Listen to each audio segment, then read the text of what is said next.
ஒரு DMK MLA செய்தி collect பண்ண வந்த செய்தியாளர்களை அவருடைய அடியாட்களை வச்சு சரமாரியா தாக்கியிருக்காரு. கரூர்ல ஒரு இடத்துல இல்லீகலா மைனிங் நடக்குது, மணல் கொள்ளை நடக்குது, கவர்மெண்ட் சொன்ன அளவை விட அதிகமா எடுக்கிறாங்க அப்படின்னு சொல்லிட்டு ஒரு இன்ஃபர்மேஷன் நியூஸ் தமிழ் 24x7 வந்து கிடைச்சிருக்கு. அந்த இடத்துக்கு போய் செய்தி கலெக்ட் பண்ணலாம் அப்படின்னு சொல்லிட்டு செய்தியாளர் கதிரவன், ஒளிப்பதிவாளர் செபஸ்டின் அப்புறம் அவங்க குழுலாம் சேர்ந்து போயிருக்காங்க.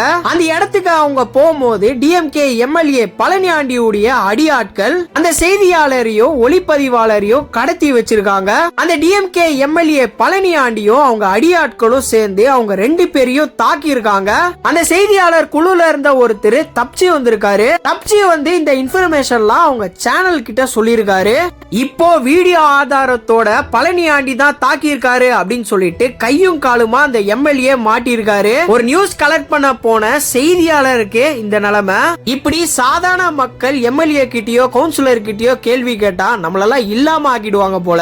திராவிட மாடலாட்சி திராவிட மாடலாட்சி அப்படின்னு சொல்லிட்டு நம்ம ஸ்டாலின் ஐயா கூவிட்டு இருக்காரு. அவருடைய கட்சியிலேயே ஒரு ரவுடிய எம்எல்ஏவா ஆக்கியிருக்காரு.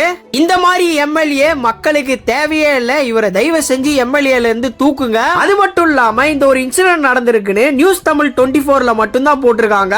வேற எந்த சேனல்லையும் இந்த ஒரு நியூஸ போடவே இல்ல.